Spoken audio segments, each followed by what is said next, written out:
This is like the coolest fucking podcast I've ever seen. Sitting in that seat, I realized that the art, the music, the action, even my experience as a SEAL in this particular genre, all of it was absolutely critical for me to step into that role as a director. I need to just say, yeah, it's not an actor, but being an actor is like you're the paint, but the director is the artist. The director is the holds the vision of the painting. It completely shifted my perspective, and that's why the only stories that I'm truly interested in telling as a director are the ones that are about the propagation of love.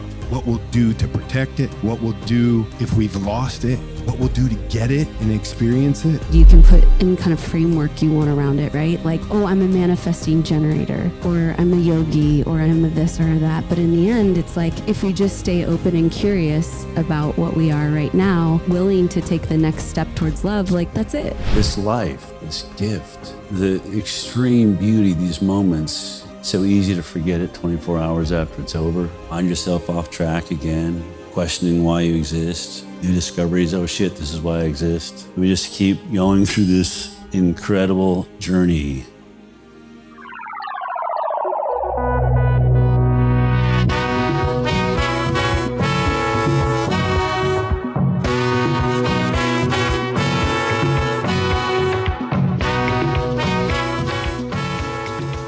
Well, welcome to the B-Fest 2023 panel. We have an amazing lineup today.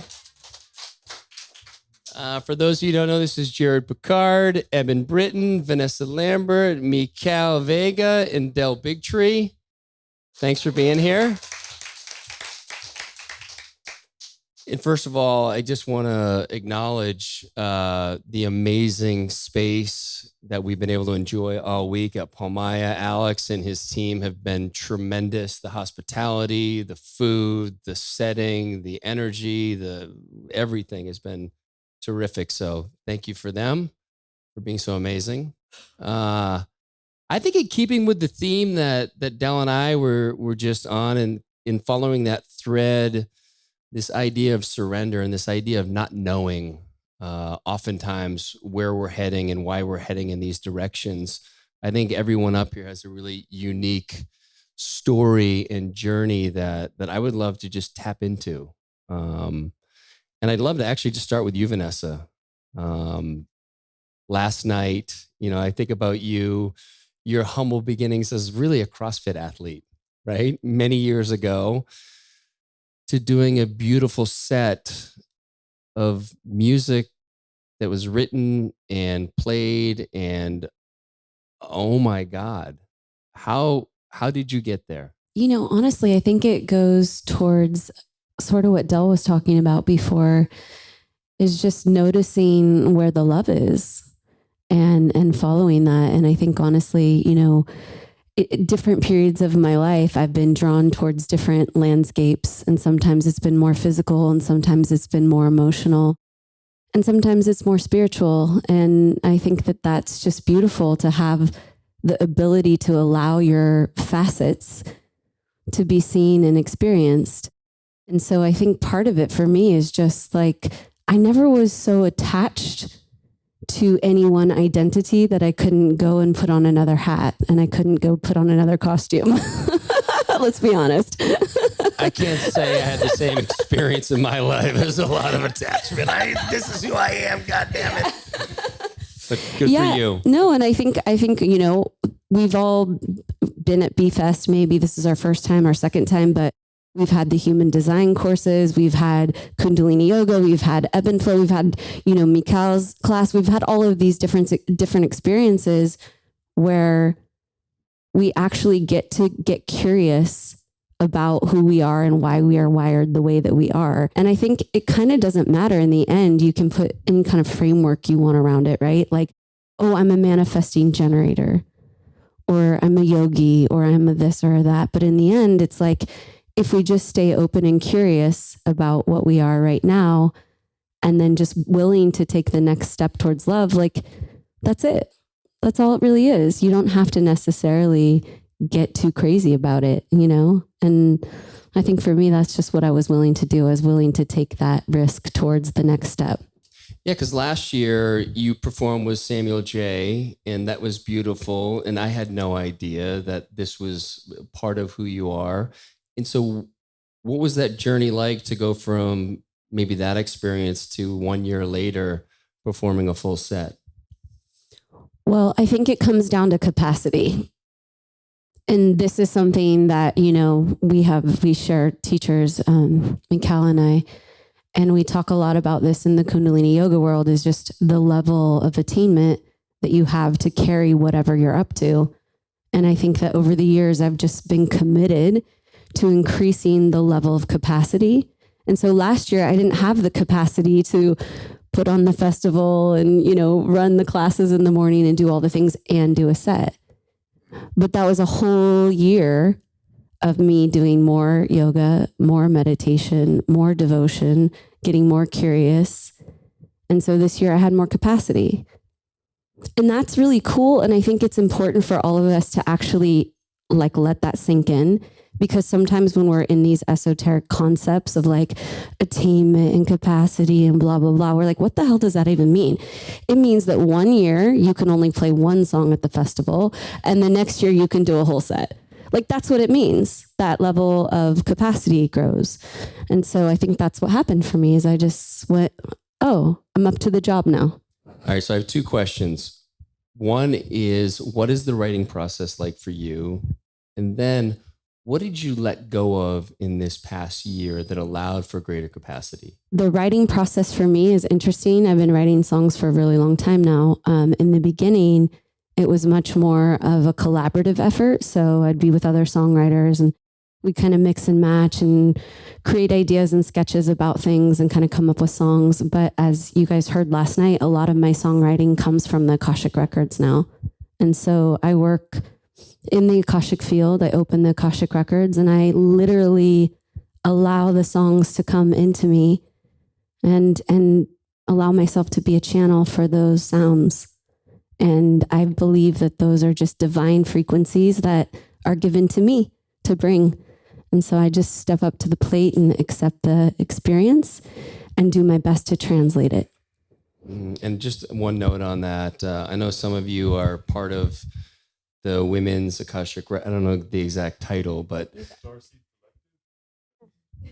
you go, the Starseed Yes. Collective, and learning and doing the Akashic record readings. Both Peyton and I have had readings from Vanessa, and as I was sharing earlier, was going through a really challenging time, and stuff that I had no idea that was linked to my own challenges came through in the records and really gave me some grounding into how to move through it. And so super grateful for that. And if anyone's never had that experience, I highly recommend reaching out to Vanessa or one of the women who are doing the work. It's tremendous. And it's another beautiful lens into who we are and how we move, human design and all these things. Yeah, absolutely. And I think that, there's no one size fits all. And I always like to say, find the guru in you, but also find the teachers and the teachings that can help you.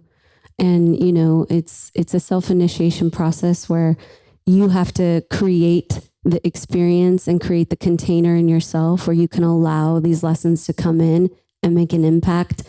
But it's also okay to seek out others who have more advanced wisdom than you and to allow yourself to be influenced by that. And I think the Akashic Records are that for me. It's like, all right, guys, show me what you got. Yeah, it's very...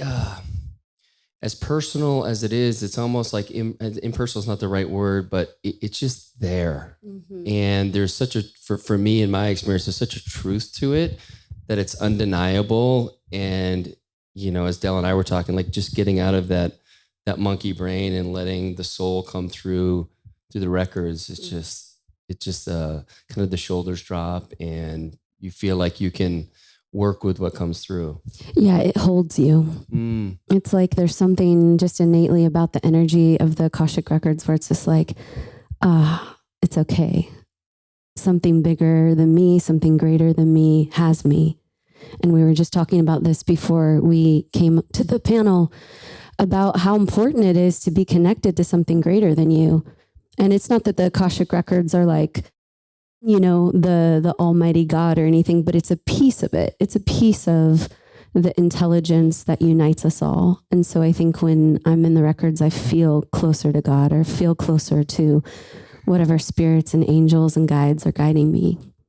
Beautiful. So now this idea of letting go of things to create more capacity, it sounds easy on the one hand, but there is identity wrapped up in the ability to create and do all these things. So what was maybe the hardest thing for you to let go of to create more space? You know, it's interesting. I don't think I focus that much on letting go because I think I'm focused more on what it is that I'm up to and I want to go towards. And so I don't think there's as much, at least conscious effort towards, all right, I'm going to have to let go of that thing if I want to replace it with this. It's more like, how can I expand and shape shift and open up and become a greater, container for what it is that I want to bring in. And I think the things that, you need to let go of often just fall away when you're not a good match for it anymore. And you've moved into a different space or a different experience. So for me, I don't think I'm necessarily like, well, I'm going to have to let go of, this or that. It's kind of like, what do I just want to embody in this moment? And then what comes to me from that place? Yeah, it's like you were saying earlier, just following the love and the gifts that are presenting. Yeah, beautiful. Yeah, thank you. Yeah. Mikhail. Yes. I've been getting to know Mikhail a little bit over the last couple of days, and we were talking a little bit about his acting career. And that's just a small part of many of the things that you're involved with. And it's an important part of the work you do. You love acting, and you were sharing with me that you had almost, I don't want to say there was tension, but you had done a few things around directing different things that maybe weren't exactly a hell yes. And they've led you down this path of, as you said, becoming the painter with the canvas versus just this one bright shining color. And so I'd love for you to share a little bit about that story. Yeah. So for me, it was, the whole thing has been kind of an amalgam of all of these seemingly disjointed talents, right? All throughout my life, I was always into art. I was always into music. I was always into, performing, musical theater. I was a Glee Club kid. So I can see that. Hot pink vest, 100%. Top hat. Got bullied a lot as a result. I wasn't what you kind of think that I would have been as a child. In fight, I was exactly the opposite. I was very much a creative, and didn't kind of grow into fruition till I was about 19 or so, right? So joined the military when I was, I have to give a little bit of background here. Please. Joined the military when I was 17, right out of high school. Went into bomb squad, disarmed bombs for about 9 years, and then went into the SEAL teams and became a SEAL for the remainder of a 22-year career. Multiple tours to Iraq, kind of forgot about that Glee Club kid, right? Until, because of my military experience, I wound up in a very little known production called Transformers 3. And but because of my military experience, not because I was looking as an actor or anything like that, it was because, hey, you're a SEAL, you look good carrying a gun, we want you to be a Coke can in the background, and I was like, okay, sounds like fun, let's go do that, right? Get there, and is it okay? Like, go into this story a little bit? Go as deep as you want, brother. All right. So it's kind of funny. So I'm sitting there, and you got to understand, I look completely different too. I had a shaved head. I was 248 pounds. Had this big rocket launcher on my back, a grenade launcher in front. And I'm sitting there, and I got like this big mustache, no beard. It was just like this big mustache. And Michael Bay, this is the first day of production. Michael Bay comes on set, and he walks by me, and he goes, "Holy shit, what do they call you?" And I'm like, "Hooch." And he goes, "Fucking perfect." He goes, "Do you want to be an actor?" I go, "Yes, sir." And he goes, "Okay, come here." And he's like, "Wait a minute, can you act?" And I was like, "You're the fucking director. Aren't you supposed to be the judge of that?" And he's like, we're going to get along just fine. All right. So I want you to come up here. And I don't know if you guys have seen the movie, but it's where like the skyscraper's falling down and stuff like this. And he goes, what I want you to do. And they had this, the set was this, they did like a whole skyscraper floor on a gimbal. So it would lift up, this whole skyscraper floor would lift up, and then like you'd run down the thing. And he goes, okay, so what I want you to do is I want you to run down there, lean out the window and say, the building's teetering. And I'm like, okay. So I go up, and I remember I was sitting there. I remember I was sitting there, and I was like, building's teetering, building's teetering, teetering. Who the fuck says teetering? Building's teetering. And he goes, action. And I run down and I sprint down this thing, and I'm like, the building's tiltering. Fuck. He goes, you can't say fuck, it's a kid's show. And I'm like, He goes, okay, cut, go back up there. And now I'm like, I'm in this state where like I start sweating, and I'm like, what the hell is going on? I don't know what's going on. I'm like, man, it's hard to breathe. Shit, I feel like I'm being choked out, right? Everybody's like looking at me. And I'm like, what it was happening was I was remembering that Glee Club kid, that this was all I ever wanted. And I was just like, holy shit. And I start tearing up, and I'm like, he's like, action. And I'm like, fuck. And I fucking run down there, and I just like, I forgot the fucking lines again. He's like, I'm looking out the fucking window at all this shit. And he's like, yeah.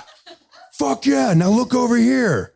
Now look over there. Now look over your shoulder and say they're shooting at the building.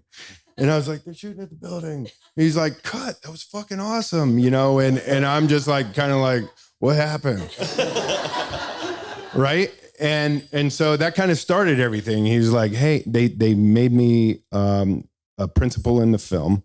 Went on to do Transformers 4, talked to my wife. I was like, hey, they're telling me that maybe I should pursue this acting thing.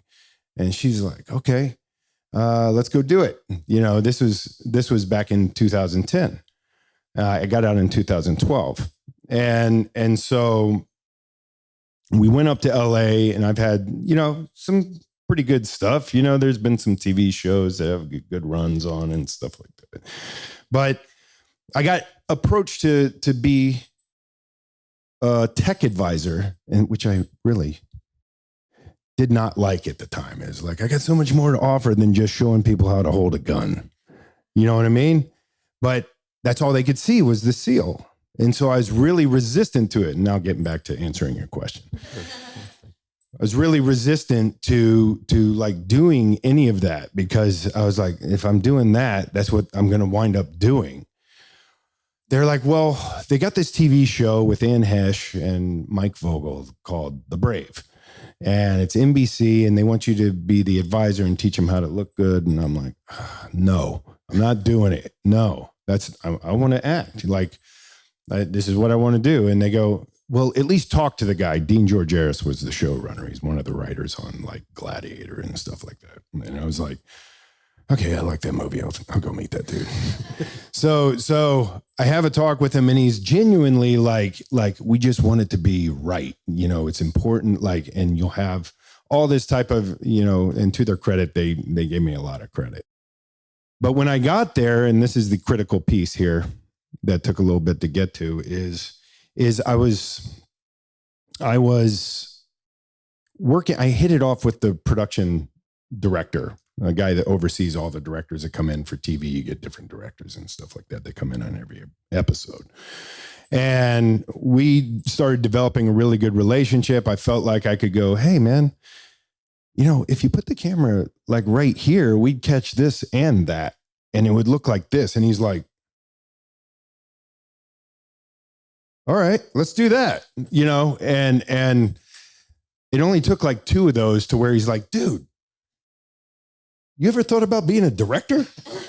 And I was like, well, I made a short, like, you want to see it? And he's like, yeah. And it was like no budget. And it was my story. It's on YouTube. You can check it out. What's it called? It's called Message in a Bottle. And it's about how pharmaceuticals almost killed me. So, artistic representation of my journey to found Vital Warrior, a nonprofit that I use Kundalini Yoga to help service members replicate the path, basically. And so I showed it to him. Next morning, he wakes me up, and he's like, "This was the first thing you ever did?" And I was like, "Yeah." And he's like, "Dude, we're going to start developing you as a director." And he goes, "That was fucking amazing." And I go, "Great."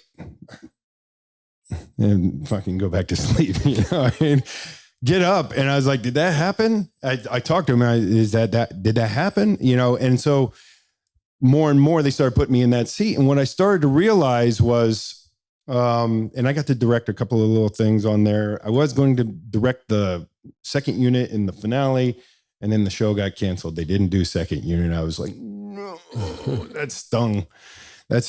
But what it taught me was is that, and this is the key piece, this is the takeaway, is that sitting in that seat, I realized that the art, the music, the action, even my experience as a SEAL in this particular genre, all of it was, and this is my experience, this is my take on it, was absolutely critical for me to step into that role as a director. Like, I'd been doing it like forever. I understood what everybody was talking about. I knew what composition looked like. I knew what the sound would be. I knew how to hold tension in a story, and so when you fast forward a little bit, that they come up from Activision's a video game company, and they go, "Hey, we want you to be a tech advisor for one of our games called Call of Duty." I was like, "Yep, let's go." Right?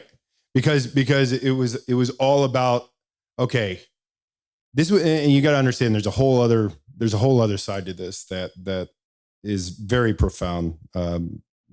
But through the spiritual progression, it was directly proportional to the awareness that I was developing, that of the pieces that are coming in that might not be on my radar, and that I need to just say, yeah. You know what I mean? Mm-hmm. Yeah, it's not an actor, but wait a minute. Now it's like, okay, now I have this perspective of, okay, when you're the actor, you think that that's the whole show. Yeah, you want to be, it's more like, and this is what I was saying last night, is being an actor is like you're the paint, but the director is the artist. You know what I mean? There's a lot of people that go into that and that behind the scenes, but the director is holds the vision of the painting. And as an actor, you want to be a vibrant color. You don't want to be muddy. You want to be a vibrant color to add to that. But it completely shifted my perspective, and there was a greater understanding that, wow, as a director, I can influence the narrative to the point that I can propagate the truth of all, through these stories. And that's why the only stories that I'm truly interested in telling as a director are the ones that are about the propagation of love.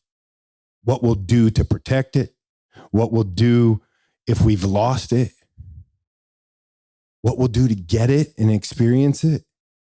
Like all the great movies, that's what they're about, right? Like Aliens, what is that story about? It's about that woman's love for that little girl, and she go down into the bowels of hell battling demons to rescue it and protect it, right? What's Gladiator about? Right? And love is synonymous with God, in my experience of it. Like unconditional love. The selfless service towards that light is all for me. I don't know if that answered your question, but that's one. Yes. And I'd love for you to just share the piece that the conversation you had with the person about the two guys up in Canada on Zoom and how you parlayed that. Ooh. Can you do that? Is that? Yes, I can absolutely do that. Okay. I got a chuckle out of that one. Okay. So this is a Call of Duty story. It's a little more amplification of the Call of Duty kind of through line here. And so they asked me they go, hey, this is when COVID hit. So they asked me to be an advisor, and then COVID hit, and they were like, hey, we've got these guys on lockdown together at a motion capture studio in Canada. And they were like, we'd like for you to get on Zoom and direct them. We have this thing in game where if you hit the melee button so that you do like a butt strike, if you hold it down, it will perform a 4-second execution where it's a little animation to where it kills the other player. And I'm like, okay, cool. And they show me this kind of thing. Here's what we've got going on. And I'm like, this isn't going to work. But in this, because it's a 2-dimensional thing, and I'm going to be trying to tell them in a 3-dimensional space what arm they're going to have to move where. And like, I was like, what if we do this? What if I could put a team together, and with that team, I can come up with some ideas, and we'll put it on tape, and they can practice that, and I can give notes on that. And they go, oh, that's a great idea. Cool. Let's do that. I go over to my team and I'm like, all right, guys, we got to make this shit so badass they can't perform it. And they're like, Roger that, let's fucking do it. So we did, and we put together this whole reel. We put gunshots in it and like all this stuff in there. And Activision's like, all right, hold on a minute. Yeah. Hey, do you want a job? And it's like, what's the job? And they go, well, we need you to make us 300 of these things and direct them for us. And I was like, let me make sure I understand the ask here.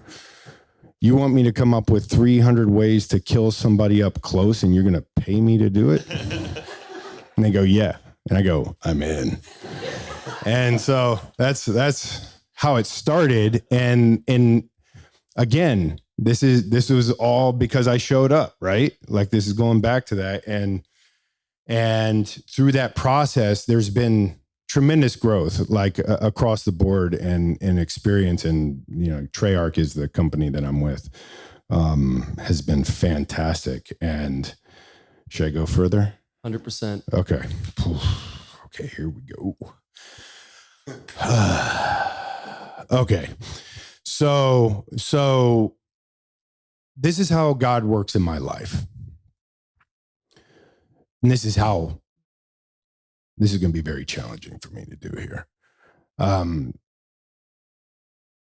When I believe that there's always, and since we're on this subject, there's an inciting incident, right? That God gives us, the wall that you so eloquently put. And for me,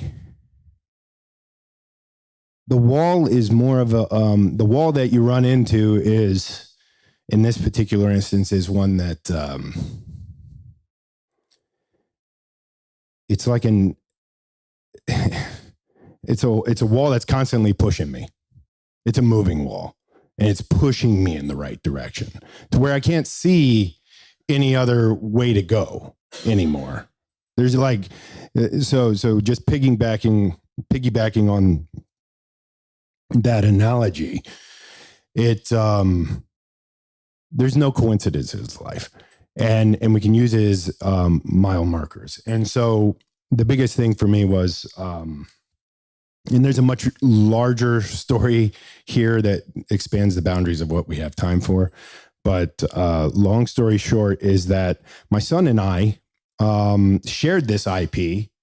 Like, I'd play Call of Duty with him, and he was like a prodigy at this thing. He was amazing at it. And he was horribly abused when he was a child by his mother. I had to take emergency custody of him, and we went across country, and long story there. And so as he was processing all of that, what he had gone through in his journey, the only way I could get through to him sometimes was through that medium, right? Through that video game. We don't see the beauty of that enough, of what those video games can do. And so in that virtual world, we could connect and we'd have experiences and it would be fun. We'd be laughing, you know, stuff that we couldn't do in person a lot of times. I'm recovering from combat. He's recovering from, you know, his childhood events. Well, invariably, he succumbed to those events.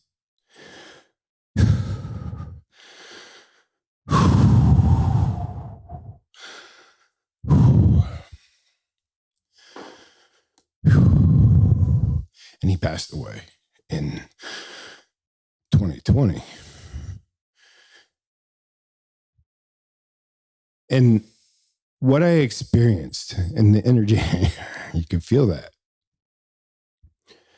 It's the why.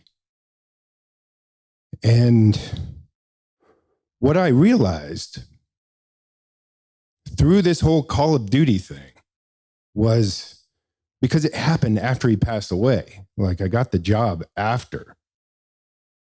And then got hired to direct, hitting the nail on the head here, a game called Diablo 4. And that's a story of you know, angels versus demons over the control of humanity, you know, and that's been kind of that moving wall that anytime there's no, when you're given what I call the blessing of pain, it was just, there was a revealing of the whole sacrifice of the Son to articulate the glory of God as a personal experience. And so that's where all the shift in me came.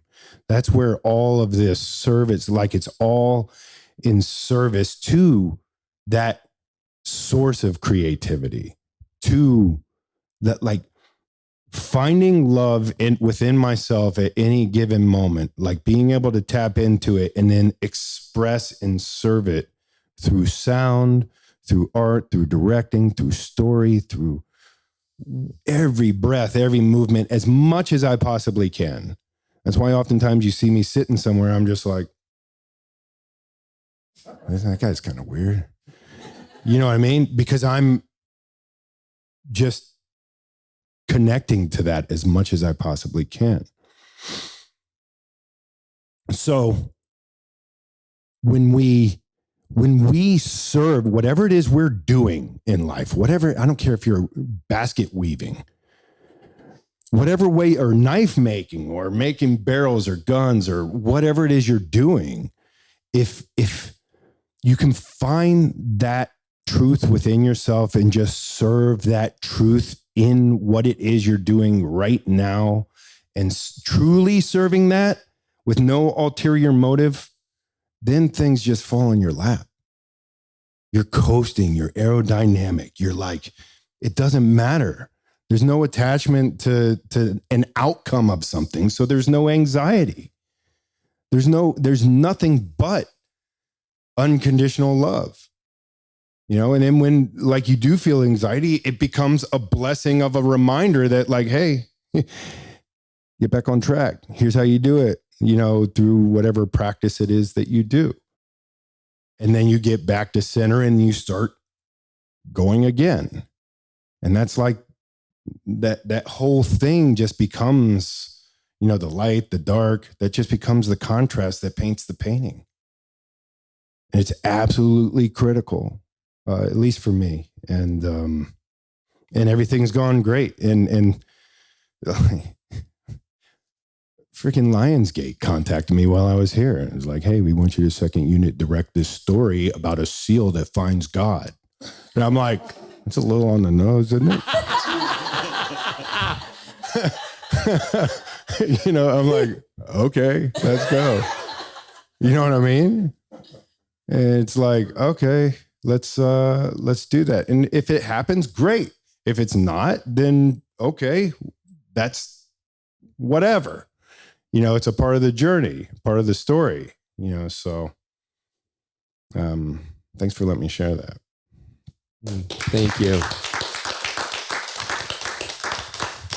Yeah, beautiful. Thank you. And yeah, just that concept of going without knowing, but just trusting that whether it's your intuition, your gut, your inner knowing, and just as we were talking about earlier, just surrendering to it.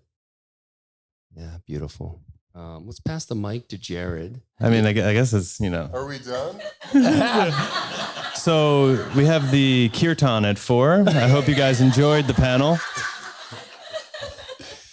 Yeah, so Jared has been helping produce the event this week.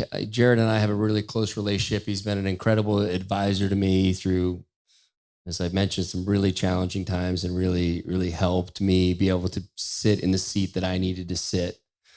So just want to honor that and express my gratitude, brother. But Jared's he's had quite an interesting run lately, and I'll kind of let him get into it. You guys, a lot of you had enjoyed his Be Here Farm in Nature, whether it's the face mask or the summer solstice serum, 2 products that I absolutely love. And I understand Mikal, and he dipped his toe into, well, not literally his toe, but into the face serum, and he's fucking beaming. Am I wrong? There he is.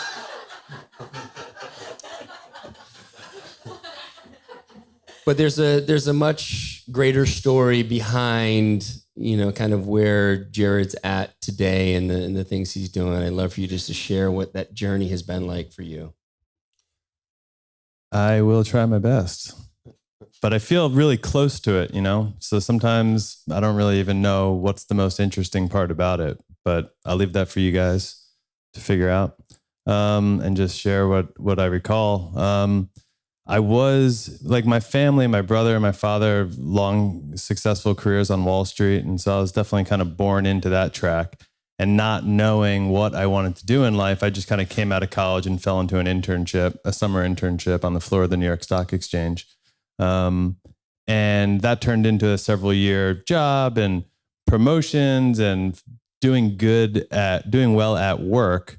But I just had absolutely no vision at all. Like, I was like, oh, I guess I'll be a hedge fund guy one day. I'll be a trader at a hedge fund. But I just had no idea really why or what or how I would even get there. And I didn't even feel like I had the skill set to do what I was doing. I was terrible at math. And somehow through this process of standing in front of 6 screens with a phone, I had a partner who was in if you've seen it on TV, like the hand signals and all that stuff in the stock exchange, they don't do that anymore. They just have a little iPad basically. And so my partner, who I would have do this to, right? He's in the crowd, and I was on the phone with him all day long. 7 a.m. He'd call me in his pocket, put the phone in his pocket, and we'd be on one ear, the phone all day long. And then on the other ear, I'd pick up our customers and I'd take orders.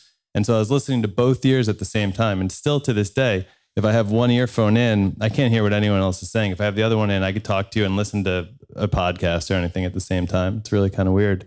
But I met what's called a Czech practitioner, which is a student of Paul Czech and the Czech Institute. And you could look him up if you're interested in more.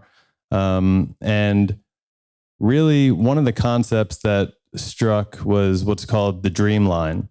And the dream line, I mean, it's exactly what it sounds. You have to have a dream. Most people don't have a dream that they've identified that this is my dream. And so the dream line is like if you had a bullseye on the wall and you're a bow and arrow, you're an archer and you shoot a bow and arrow at the dream line, it's the line in between you and the bullseye.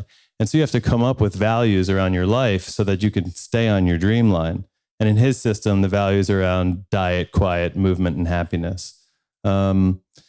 And your dream has to be bigger than what you're most afraid of, because we've been talking about love a bit. And, to quote Paul, you'll crawl across broken glass in the desert for someone that you love, but people will smoke cigarettes through a hole in their neck. So the fear of death even is not enough to get you to change your ways sometimes. So you can't really rely on fear too much to be that wall to drive the change. But love can really drive a lot of change.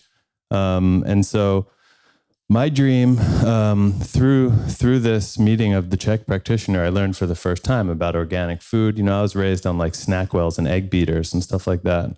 So I learned about organic food, movement, mindfulness, and, trying to like just go inwards a little bit. And that, I'm going to just fast forward now, but that resulted in ultimately quitting my job on the floor of the New York Stock Exchange and taking an unpaid farming apprenticeship in rural Georgia on a biodynamic farm. And the year after that, our vision for, what basically nature connection is what came out of that. I didn't even know why I was enjoying farming so much, but it was the first time I had been really in a direct relationship with Mother Earth. I grew up in the suburbs playing video games that guys like McCall were directing. And, I just never really got outside except to play sports, organized sports. I never went on a hike, anything like that. And so farming, and in particular, this one time I was getting a tour of a farm that I ended up renting the next year and managing myself along with my wife. And there's a type of cucumber called suyo long cucumbers. They're super long, like a little spiky cucumber. And he walked by one and he goes, "Oh, look at this perfect straight one." And he was just so happy about the way the cucumber looked. And I was like, all right, cool. Okay. I locked it in my head. I'm like, perfect straight. Okay, that's a perfect suyo long. And then he took 3 steps and he goes, "Oh, look at this perfect curly one." And I was just like, this shit is for me. I was just totally in on farming at that point. And so. So which ones are better? They're yes, both. Which was the name of my college softball team. Yes, both. Yeah.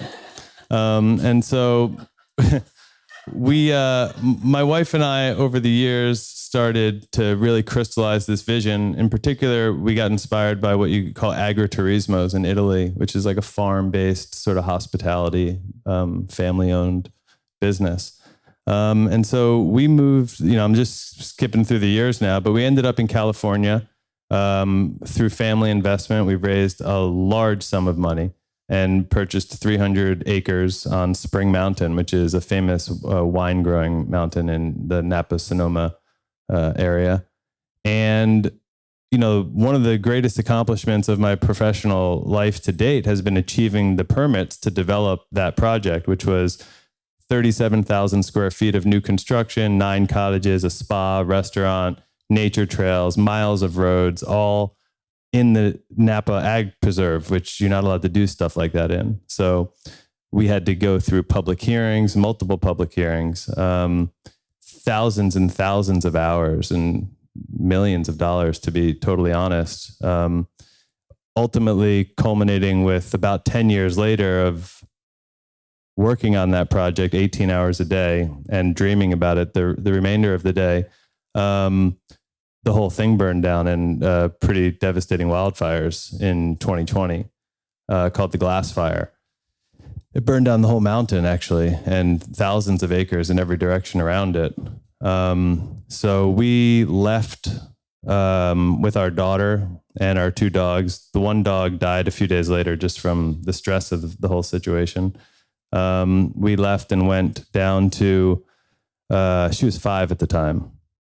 And maybe if we have time, we'll do an interesting callback to the summer solstice serum and the fire and how that all came to be. But we left, and I knew that my girls felt really safe in this one vacation house that we had rented once or twice down in the Malibu area. And we had actually booked it for Thanksgiving that year. So it was now September 27th. And I called that lady and I asked her if we could just go down there for the next month or a month and a half. And we came up with like a deal with her.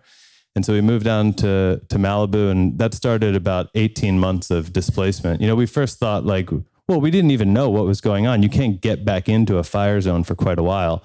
And you're just sitting there hoping that everything's fine. You know, you watch the fire map grow and the map, and then all of a sudden your property's close to it. And then all of a sudden your property's in it. And then it's just way beyond your property. These things don't update in real time. So like all of a sudden the next day you just wake up and you're like, my God, this thing tripled in size and it's not stopping. So we, you know, I had spent thousands of hours on this, an entire decade. It was a third of my life at that time.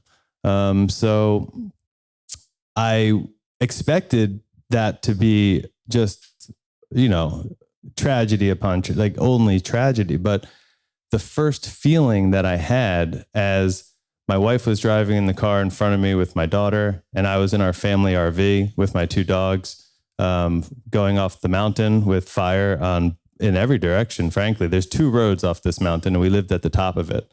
And when we were heading down our road, there's firefighters already coming up it. And one guy's like, go right. He probably said, go to St. Helena. He's like, go right.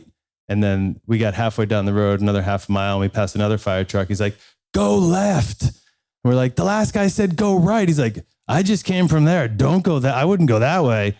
And then the guy at the bottom also gave us a left, and we went left. 50 or 100 first responders are flying against, you know, us evacuating into this situation. And I just remember thinking, like, I was shockingly happy about the situation. I was relieved and I was happy. And I knew that it was like everything was going to be fine and that we were safe. I was like screaming out the window for the first responders. I was like, go get them, boys. Like, woo. I thought, like, obviously heroes, you know, I just couldn't believe it. And I wish I had been with my wife and daughter because they were not in the same vibes in their car. But basically that feeling of relief really messed with me because there were so many difficult things leading up to that fire that I didn't stop developing the project at. The fire meant that we were no longer developing the project. Up until that point, you know, every single thing that ever happened on that project was incredibly difficult to accomplish, including family, you know, issues of raising money and then dealing with my family members and all that stuff.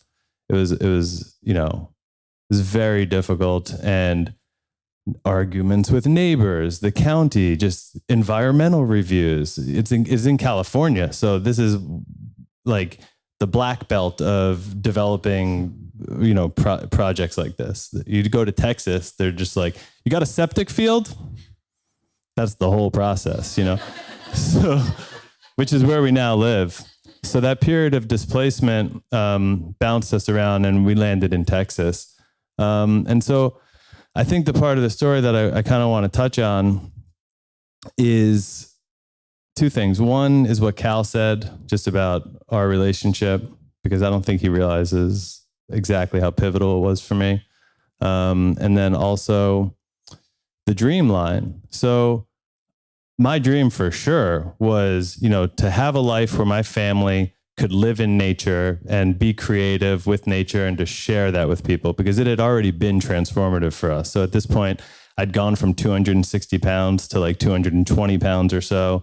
And I was no longer recreationally doing cocaine and drinking alcohol. And my whole life had sort of changed. And I really wanted to share that with people. I wanted to figure out a way of life where I just thought if only everybody knew how good it is to switch from cocaine to biodynamic vegetables, like we could all be doing this. So I knew I wanted to come up with a path that allowed me to do that. What's really weird is that somewhere along the line, and it had to do with the amount of money that was raised, is really what I think, the dream switched on the ground to developing the world's best hotel. And that dream might exist in this room. You know, this is a pretty crazy place. And I wish them all the best. But for us, that marching order led to, you know, me having 17 employees on the property, all of them, you know, 20 or 5 years older than me with a lot of experience in their fields. And so I had a very steep learning curve. it's the type of job, developing a hotel like that in California in particular is the type of job that entire companies do. And I was just doing it with my wife, who then got pregnant. And immediately I was doing it by myself. So the Dreamline, you know, when I was in that RV, I just remembered what my dream was. My dream wasn't to develop the best hotel in the world. It got twisted somewhere along the way. And that dream was burning down, like to the left and the right of me in both windows. And I just knew I had this second lease on life in a way. And I would have been for the next 75 years. I mean, there's literally fire outside the windows. And I was like, it's like, oh my God, this is amazing. Like, what?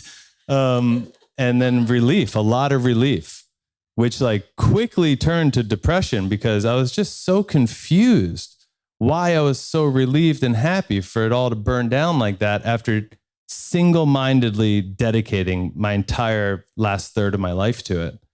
Not to mention putting relationships and everything, you know, at risk. And I didn't make a single friend during that decade. I was just sharing this story with Ben. I barely left the property. I had 300 acres and a biodynamic farm. My wife would get the groceries and take Kaya to school. And I worked 18 hours a day, which included, you know, all I had to do was walk outside, and I was in the middle of 300 acres. So I could just go be deep in nature, not see another person, not see a house, a car. It was in a way, you know, heaven. But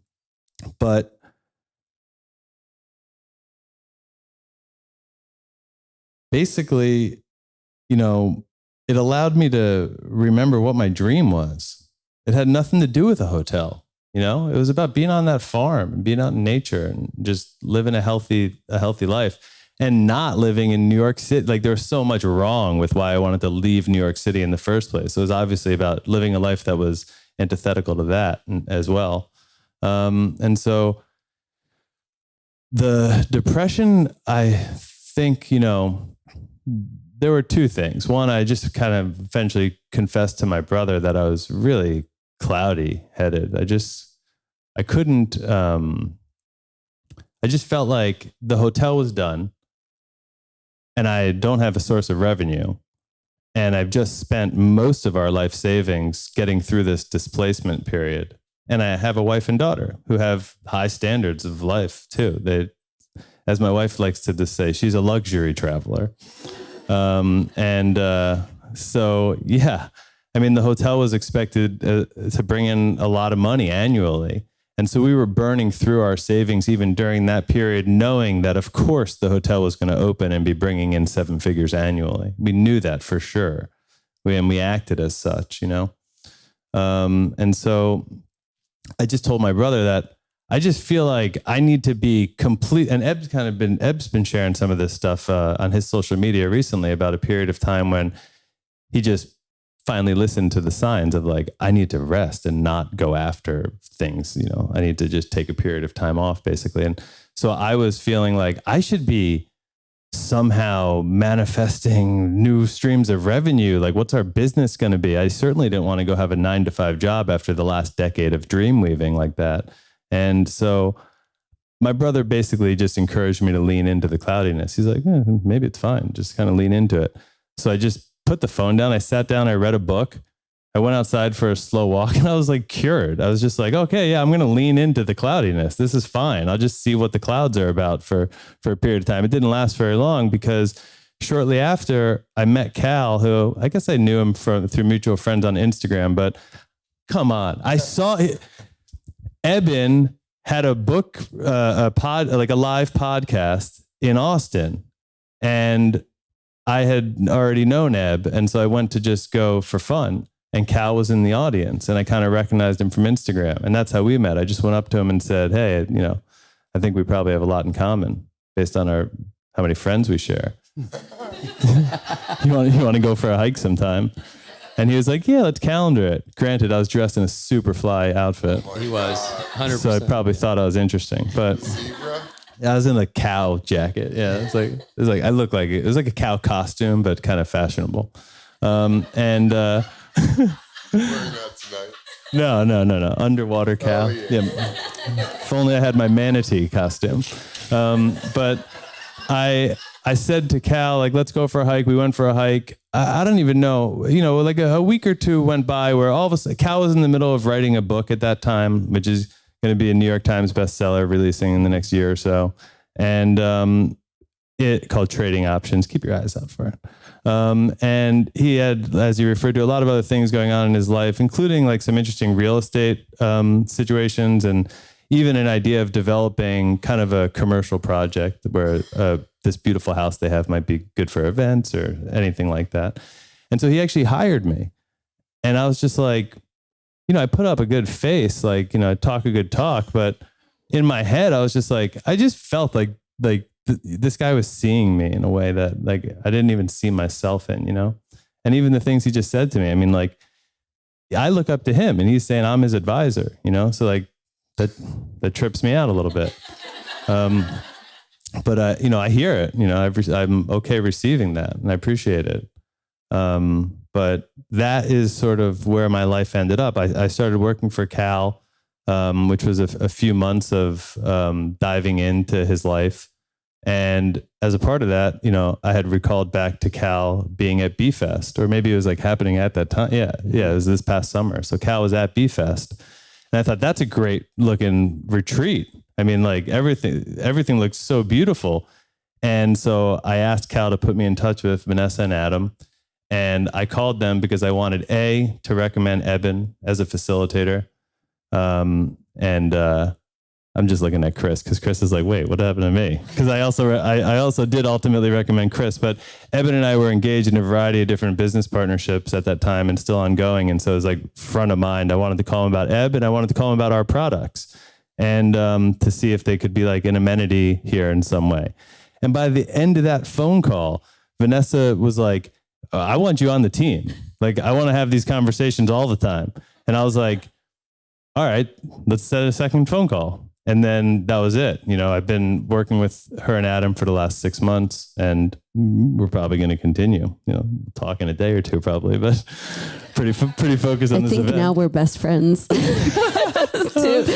left that part out. Yeah, I did. I'm so sorry. It always slips my mind.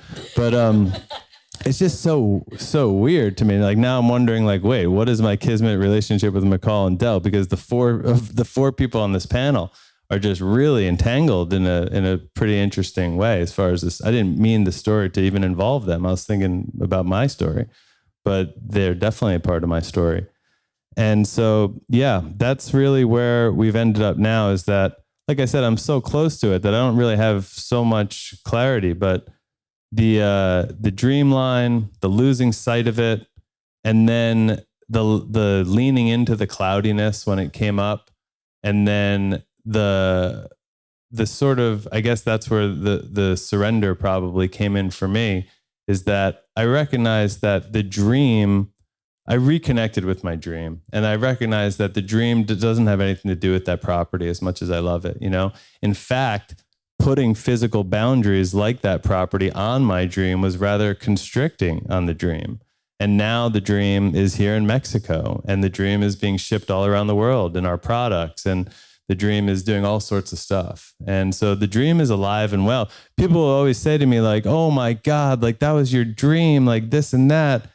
And I understand what they're saying, but it's really not true. That wasn't my dream. The dream didn't burn down. The property burned down. And our dream is about nature connection, really at its essence. And that's just what I want to, learn and do and share.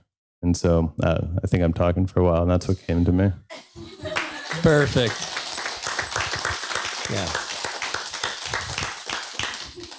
Yeah, I do want to talk about what you mentioned, Jared, and just how, we can touch on your NFL career a little bit and what that was like, and the identity maybe wrapped up in that.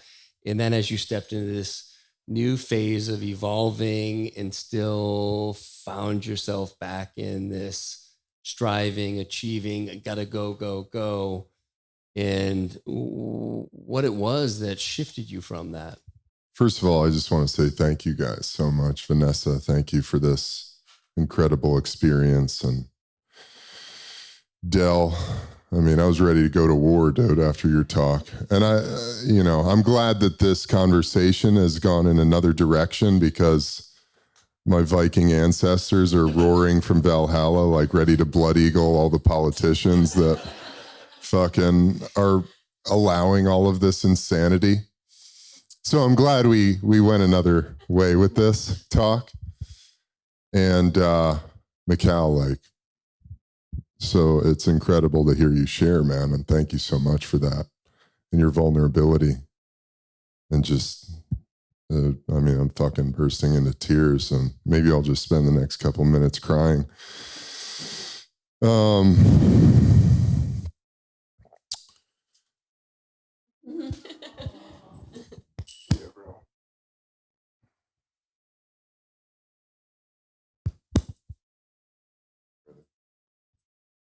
Thank you. And thank you guys. It's funny. It's so funny, Cal. You asked me that. I've had the blessing of connecting with Cal, and the moment I met him, I was like, this is like my soul uncle or something. Like, I was just like, this guy's my family. And, we've done a couple pods, and Cal knows my story pretty well, and getting to know Cal and his family has been just such a pleasure. And, my whole football career was really about proving to the world how big and scary and to be feared I was. And I come from this family that is heavily affected by the disease of alcoholism, depression, anxiety, self-worth issues, self-loathing, not really understanding what love is. And that fueled my entire athletic career. I was always the most violent player on the field. That's how I made it to the NFL. You turn on the film and there's Eb running 50 yards down the field with the running back, taking guys over the pile. My rookie year, I almost ended a Hall of Famer's career by coming behind him and taking out his knee. That was just who I was. And everybody's like, Eb, how did you do that? I'm like, I don't fucking know. I'm just like, I'm here to play. I'm here to take souls, essentially. And I destroyed myself in the process of proving to the world how big and scary I was.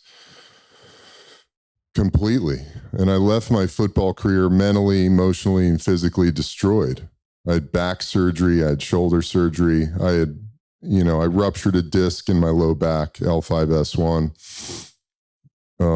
Had, my experience, the NFL is just a complete pharmaceutical pill mill. Every guy in an NFL locker room, 98% of guys in an NFL locker room are on a daily regimen of prescription anti-inflammatories like Cataflam, Indocin, Celebrex, things that wreak havoc on your insides, your digestive system, your liver, your kidneys. Guys who, I'm 35, guys, when I was younger, I'd hear stories of guys in their mid-30s having, kidney failure, liver damage, all sorts of issues, needing to have intestines taken out because of their daily use of these things. And it's just like, you're just taking it to sit in the chair to watch film to get through the day. And not to mention all the opiates. That's just like the icing on the cake, And the older you get in your career, that's just what you do, I remember my rookie year, first preseason game. And this old vet comes up to me. He's like, Eb, you get your T train yet? Get on the T train yet? I'm like, what's the T train? It's like, oh, follow me. We walk into the training room, and there's a line of guys going into the doctor's office to get their Toradol shot. And I don't know, maybe you're familiar with Toradol. Toradol is just like, it's like, nectar of the gods for football players. Exactly. And it just takes all the pain away, makes you feel like you could run through a brick wall. And we would call it the T train because the next day you wake up, you feel like you were hit by a train. And then all the things that come through that, the self-medication of whatever you can find, alcohol, pills, drugs, etc., just to numb the pain, just to get through the day. So I came out of my football career mentally, emotionally, physically destroyed. And it was this slow descent because similar and different to Jared's story, when I came out of football, there was this immense feeling of relief. I think most guys who play pro football in particular at any level, there's always this thing in the back of your mind, when are we going to be done? When am I going to be done? You know, and for me, from the time I was 8 years old, I had this vision of playing in the NFL. So it wasn't at least for me until I made it there. And then I made it there, and there was still this hole in my heart, this God-sized hole. I was like, wait, I did it. I did this thing that I've set out to achieve from the time I was a little kid, and I'm still not there yet. I'm not fulfilled. And I started as a rookie, had an incredible rookie season. Next year, going into into my second season, I had this severe rupturing of my disc, which sent severe sciatic nerve damage down my right leg. Played through that for half a season before dislocating my shoulder twice against the Chiefs. Popped it back in the first time. Got a shoulder harness put on. We go back out for this 2-minute drill. I'm blocking Mike Vrabel, who's the head coach of the Titans. Pops out again. This time I can't get it back in because of the harness. So it took team doctors like 5 minutes to get it back into the socket. And still I was like, I'll be ready for next week against Dallas. And it took the team doctor to say, Eb, I got to shut you down. You have to have season-ending shoulder surgery. So I had the shoulder surgery. Back was still fucked up. Came back. It was the lockout. End up having back surgery. Come back from the back surgery. And I don't know how I end up going into my whole fucking injury history. I suppose it sets us up for where I was yesterday. But come back from back surgery, playing the best football of my life. It was having the back surgery was like somebody pulled the piece of glass out of the electrical system of my body. Sciatic nerve pain gone. I was in tears. I was so thankful to be free of that pain that I was waking up, and I was in that chronic pain for 18 months. And that does a lot to your nervous system. You don't realize it, but you're like this, waking up every day and just trying to get through your day in complete and utter agony. And so finally to have that removed, it was like waking up in heaven. And 11 weeks after that surgery, though, I've been starting at left guard now. We're going to play the Steelers. I can barely get out of bed because my back is completely spasmed and locked. I'm like, you know what? It's fine. I'll pop the pills. I'll do the stuff.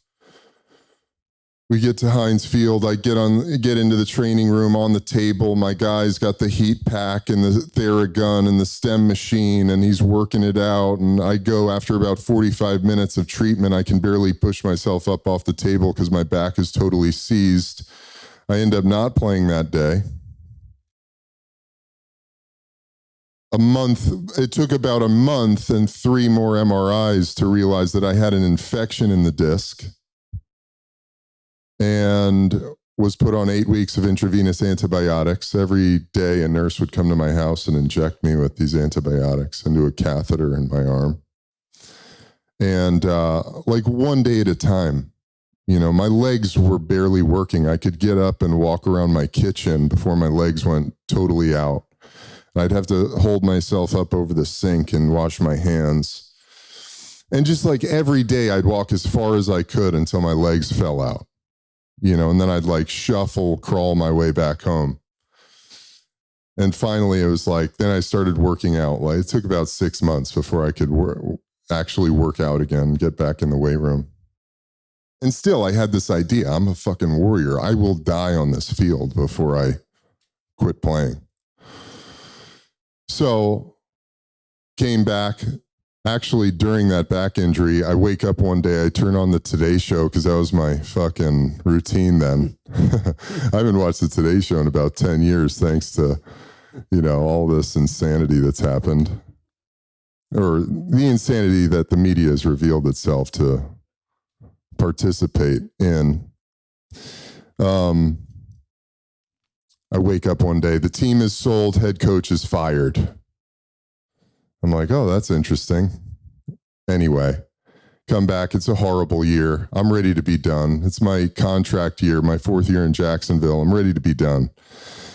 Have a conversation. Guys like, dude, give it with a vet who really taught me how to be a pro. Brad Meester, shout out to Brad. Played 14 years for the Jags as a center. He said, Eb, every year I think to myself, I'm fucking done with this. He's like, I just come back, give it one day at a time. Somehow I find my love for it. I find something that I love about this game again, and I end up playing another year. I was like, okay, Brad, I can do that. I had no money. I was like, I had come into all this money, and as a rookie, I had more money than anybody in my family had ever had, and I didn't know how to use it. I didn't know how to hold on to that. I was giving it to everybody, taking care of everybody I knew, steak dinners, flights, come to the game, do, whatever it was, whatever you needed, businesses, all that stuff.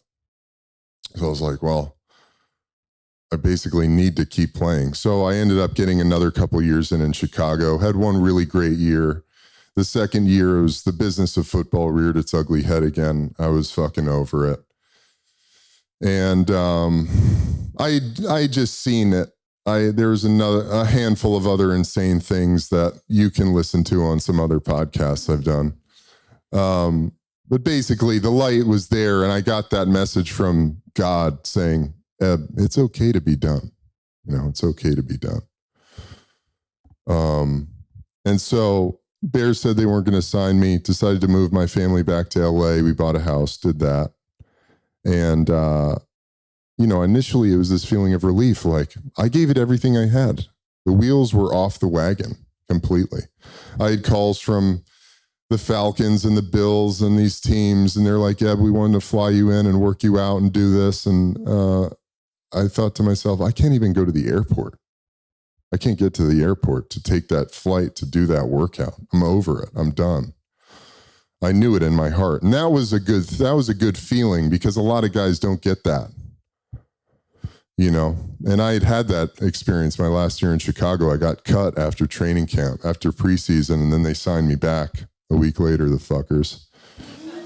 But, a lot of guys, they get cut, walk out of that building, a box of their shit, a few bottles of pills in their hands, and it's like, see you later, have a good life. If you're lucky to get signed again, that's a blessing. But most guys, that's the end of it. So I was really lucky to come to that place where it was so inevitable and obvious in my heart that I was done playing football. So initially it was relief. It was like, wow, here we are. We made it. We made it through that tunnel. And like, now what? Now what? Whoa. And I just bought this house. We had just enough money to get us about a year so that we could figure it out, so that we could start making, I'm getting the music to wrap it up. It's like the Oscars. Wrap it up, man. Wrap it. Real quick. It is a good point to let people know if they're really attached to the kirtan. It's starting in a few minutes, and we won't be offended. Well, if you want to go to the kirtan, please. But so that experience culminated in a slow descent to rock bottom. This is a jam. A slow descent to rock bottom where I watched myself scream into the phone at my wife at the time saying, I'm going to kill myself or I'm going to kill somebody. As I drove on the on-ramp of the 170 out to Chatsworth to this office of this building where I'd started a CBD company. And I had very organically fell into cannabis advocacy coming out of football. Cannabis was in many ways the thing that saved my life through football. Because when the pills made me feel totally insane, wreaked havoc on my gut, waking up at 2, 3 o'clock in the morning with cold sweats, chills, knifing sensation in my gut, all of this stuff, cannabis was this thing that I very intuitively found healing in. So I was doing this cannabis advocacy, started a CBD company, all this stuff. And so that moment happened. I got a call from my mom by the time I got to the office. And my mom said, Eb, how you doing? I said, could barely speak. I was choked with shame and guilt and shit.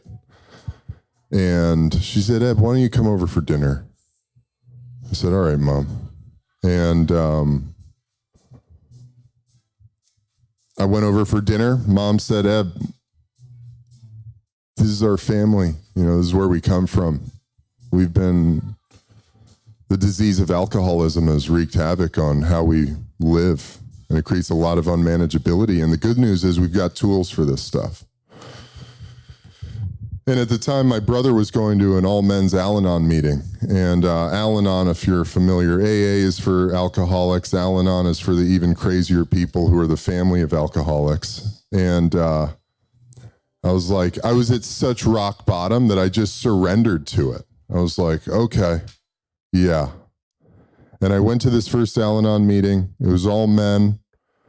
I went in there just cloaked in darkness and heaviness, could barely breathe. And this guy starts sharing. He's talking about his life as a child. And it's like he's telling my story. Having to take care of his little brother. Parents coming home drunk and it wasn't a safe situation. And having to be the alpha male at 7 and all this stuff. Taking the family, weight of the family on his shoulders as a little kid. And codependence and responsibility for everyone and putting everyone else in front of him. And I just burst into tears. My heart blasted open. It was like the sky parted, light shined down. And I spent the next hour just sobbing, basically. And I left that meeting able to breathe with a little bit of hope in my heart and some faith, restored faith. Like, okay, maybe I can do this thing, you know? And that moment, I always highlight that moment because it led me on this path of going into myself, of learning about, starting to go, oh, there I am. And it led me into therapy and it led me into meditation and then back to yoga, which my mom had been taking me to since I was 10. You know, like, God bless her. Thank God. Because it's this tool, you know, and for any parents out there, if you're terrified about what your kids are going to get into, and inevitably, because we've all done it, right? And I have an 11-year-old daughter. And, it's a tool that stays with you. And whether I went so far away from it, because I was telling Melinda this earlier, dealing with that herniated disc, and I had this fucking severe sciatic nerve pain. I couldn't feel my right foot on the ground. I could barely touch my toes. I wanted nothing to do with yoga during my NFL career. Wanted nothing to do with it. And thank God that pain had gone away. And then I'm at this place and Mom goes like, Ed, why don't you go take a yoga class at this studio? And I went there and I just came back to it and it was so organic and it was like, oh, this is so right. And it just became part of my medicine and part of putting myself back together. And it's just been this constant thing of surrendering. Dale, you're talking about surrendering and you're praying to God. Like, you've got these tools and you find yourself in this position where it's like, something is off here. Like, I have to do something. My external environment is not in alignment with what I'm feeling, my soul's inclination to move in this direction. And it's like, there's nothing else but God there, you know? And, for me, it's from that moment of leaving the NFL, it's just been this slow descent to rock bottom. And then this really even perhaps slower trajectory of surrender back to self, back to God. And over again, just like letting go of this shit, these ideas about who I am and what I'm supposed to be doing. And leaving football, I come from this family. My dad is a lifetime athlete, but also an artist. And I come from this family of athletes and artists. And I always had this undercurrent of, I'm more than a football player. I'm going to write books when I'm done playing. I majored in creative writing at the University of Arizona. And even with that, I left football and had no fucking idea of who I was. No idea how to relate to anybody. Every relationship I'd ever been in was coming through this prism of me being this superstar athlete. How I related to everyone in my life and how everyone related to me. And it was just this, you know, Melinda was like, what was that experience like coming out of football? And I said, it was a death. It was a complete death. And there's been many deaths. And I'll wrap up with this because it continues even now. And I'm here in this exquisite location, doing exactly what I love doing, right? With a person I'm so deeply in love with.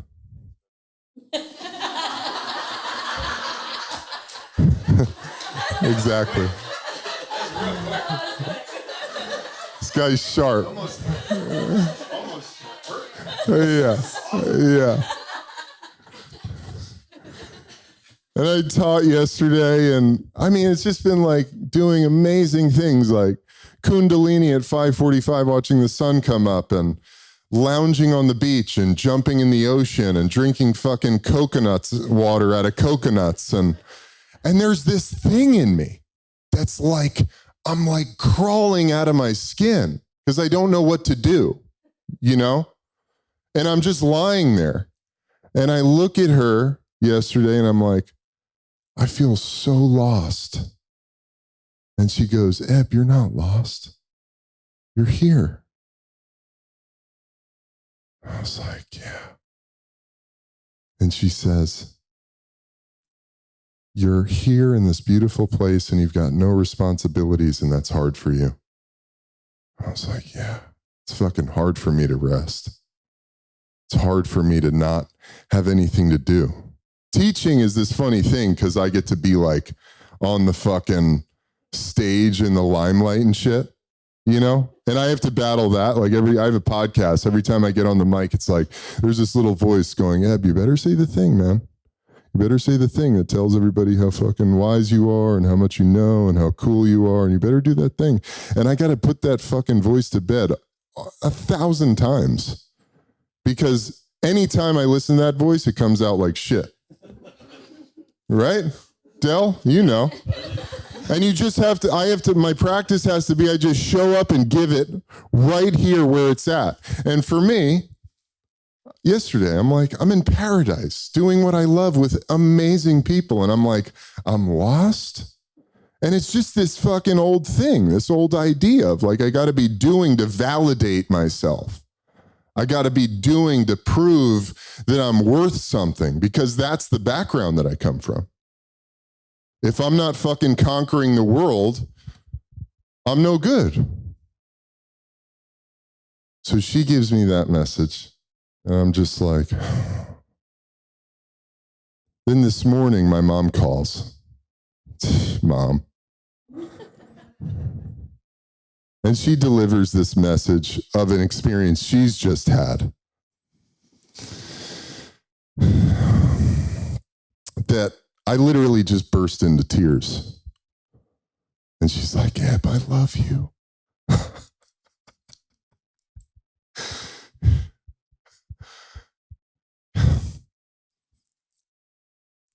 And she's like, she said two things. She said, Eb, just get into gravity.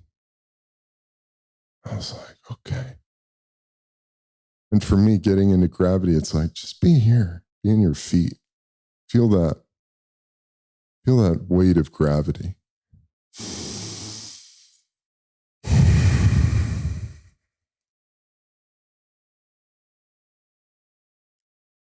And then she said, Eb, just lay down on the floor and let yourself be loved. I was like, what? She's like, it's okay to put the weapons down. You know, and my mom, we've been through it, man. Like my mom, I'm overwhelmed. My life is a fucking miracle of God. It's a miracle of God because the old tools, all the shit that I had been running on for so many years and it just stopped working because it was all about solving problems by going to war and just allowing myself this opportunity over and over again. I'm just going to surrender, man. I'm just going to fucking surrender to what it is, where I'm at. Okay. I can do that. You know, and it's constant. You know, and I've done ayahuasca. I've done all the shit. I've done fucking, you know, a year of LSD. And this is just by myself. You know, I'm not doing this with a shaman or anything. It's just like me. I'm like, oh, LSD? Cool. Let me do that. Oh, mushrooms? Yeah, let me get all of those. And snacks. A lot of snacks. You know, and it's like all of that stuff is great. Yoga, all of it is so great. And it's got to be about over and over again surrendering to what is right here, right now. Because you are the medicine. Like this thing happening inside. Like Dell, he's sitting there in a fucking, probably like a 7-figure job at a massive media company. He's going, this is really the message I'm getting? To fucking go against this whole system? By the way, are we still sainting people? I'm serious, man. Because that's the ultimate, you know, that's the ultimate. Like this, you have God moving through you. I've said it before, and it's undeniably true in my life. You are God in motion, and God is happening right here all the time. It's about, are you able to get the fuck out of the way so that God can move through you over and over again? And that's just been my experience, even up to this moment right here, right now. You know, all of these incredible people are sharing their stories. And I'm thinking like, I'm like looking out on the waves. What am I going to say? You know? And then it's just like, let me just be real. Let me be honest. Let me be true. So thank you guys so much. I appreciate you and love you tons. And thank you. Thank you, Del. Thank you, brother. Beautiful. Del, you're going to wrap it up for us. I've been sitting here thinking exactly what I'm going to say. Yeah.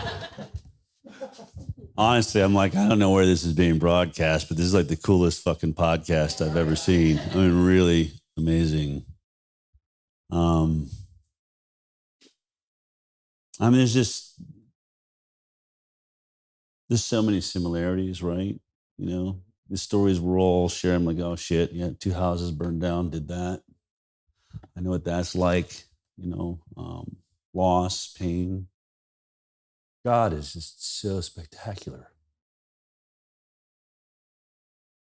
This life, this gift,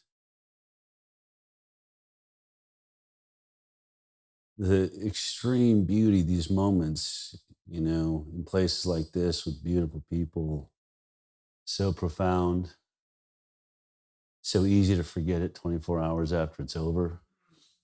Find yourself off track again, questioning why you exist, new discoveries, oh shit, this is why I exist.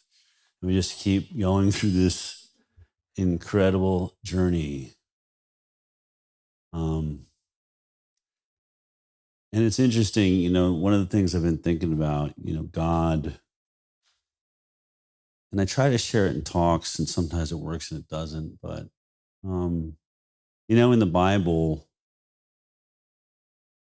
when Moses, you know, this incredible story of Moses, it always fascinated me as a kid because, you know, Dad would tell the story, but, you know, Moses is trying to free the children of Israel, and Pharaoh is just not having it.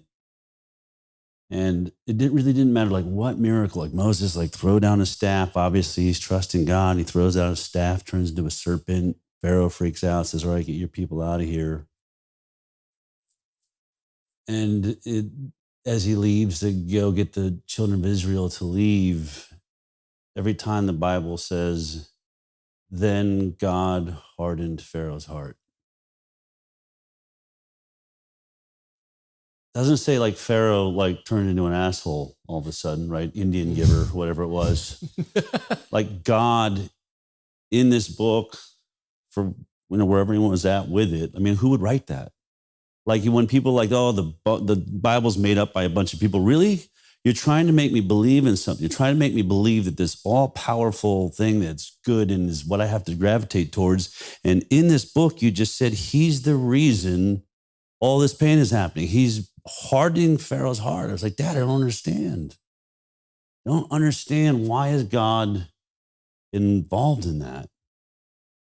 My dad would give some version of, I guess, because God is everything. And, as you're saying, God. And so Moses finally, even to the last second, finally decides we're really going for it, is able to part the river and frees the children of Israel. And God, Moses goes up. And again, children of Israel, amazing experience, right? They get through it. We did it. We're finally out. And then they're immediately just like making a golden calf and totally off, track again. Right? The story is just, we do it. We all do this over and over and over again, right? When Moses goes up the mountain and, gets the 10 commandments, these are going to be like the 10 truths. If you can just hold on to this and life will be good. When Moses asks God, who is it I'm to say has sent me? God's answer is not tell him God sent you. It's not like tell him Jehovah sent you or Yahweh or all these names we use. The one moment in the Bible God gets to state his, her, their name says, I am that I am. Tell them I am. I sent you. It's such a weird concept. Why would that be the name? But then you go back to Genesis and you think we are created in the image and likeness of God. All the beauty, all the darkness, the good, the bad, it's all in and through us. And when you think about that name, like when I think about taking the Lord's name in vain, it's not, God damn it. It's, or could it be at least, maybe I shouldn't state it affirmatively, is it possible that it's when we say, I am sick, or I am afraid,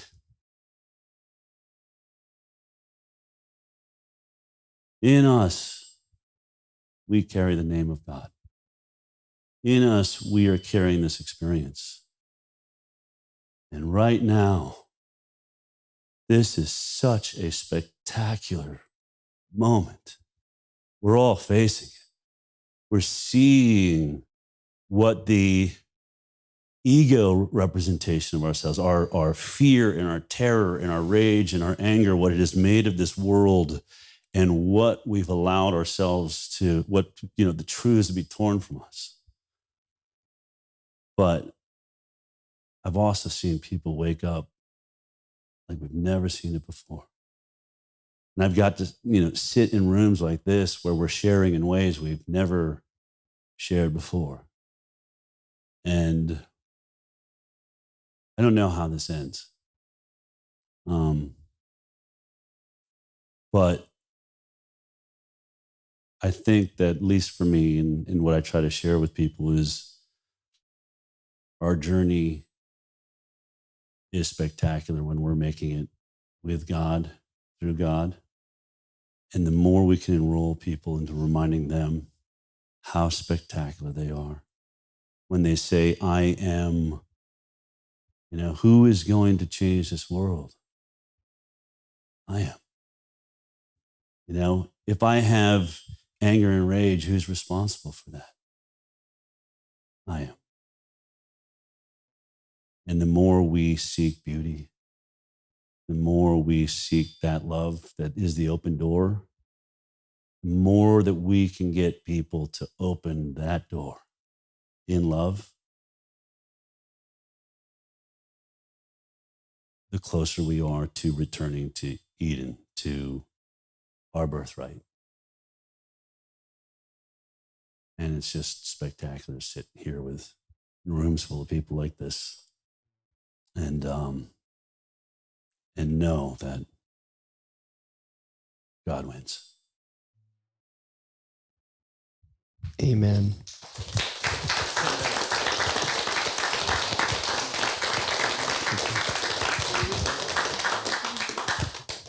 I'd say that's a wrap. We went over our allotted time, and I think to no one's dismay. Thank you all. I mean, wow. I just leave it at that. Just thank you.